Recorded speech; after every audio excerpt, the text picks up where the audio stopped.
ये 4 जेल को जाते हैं और ऐसा जाकर निकलते हैं कि जैसा कोई अपने ससुराल में जाकर मुंह दिखाई करके आ गया। अगर केजरीवाल की बीवी को तकलीफ हुई और केजरीवाल वापस आ गया तो नौरीन का हस्बैंड वापस क्यों नहीं आया 5 साल में? जेल का जवाब वोट से होगा, जुल्म का जवाब वोट से होगा। मैं ये बात समझने से कासिर हूं कि दिल्ली प्रदेश का मुख्यमंत्री जेल को जाता है, उस पर भी तकरीबन उतने ही सीरियस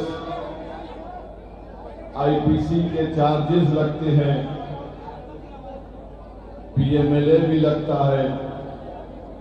मगर आखिर क्या वजह है कि सिसोदिया पर भी शराब का इल्जाम, केजरीवाल पर भी शराब का इल्जाम,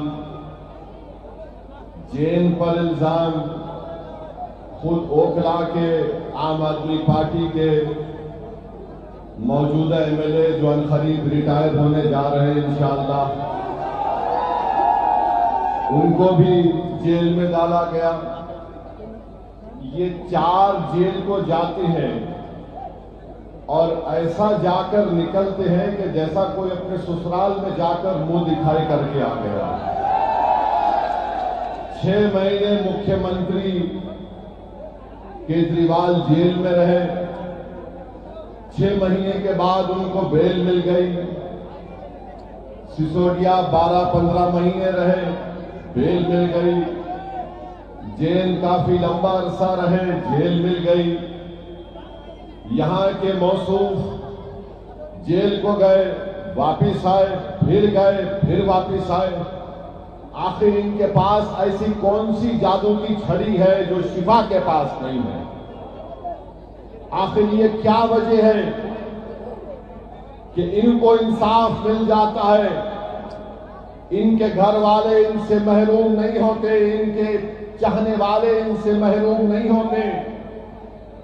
अगर आज हमारी बहन शिफा की तलब में आपके दरमियान में आकर कह रही है तो हमारी बहन को भी वही हक हासिल है जो केजरीवाल की बीवी को भी हासिल है। याद रखो, अगर केजरीवाल की बीवी को तकलीफ हुई और केजरीवाल वापस आ गया तो नौरीन का हस्बैंड वापस क्यों नहीं आया 5 साल में? अगर सिसोदिया के घर वाले परेशान हैं तो क्या सिसोदिया, केजरीवाल और यहां के घर वालों की परेशानी शिफा और ताहिर हुसैन की तकलीफ से ज्यादा हो सकती है? क्या दोनों इंसान नहीं हैं? ये बात आपको गौर करना पड़ेगा। इंसाफ सबसे होना चाहिए। यहां मुकदमा चलता नहीं है, वहां मुकदमे की हियरिंग हो जाती है। यहां पर टाइम पे टाइम लिया जाता है, वहां पर बेल पे बेल दी जाती है। तो मेरे अजीज दोस्तों, मेरी इज्जतदार मां और बहनों, ये बात आपको समझना बहुत जरूरी है। दूसरी बात यह है कि मजलिस पर इल्जाम कि मजलिस ने क्यों दिया शिफा को।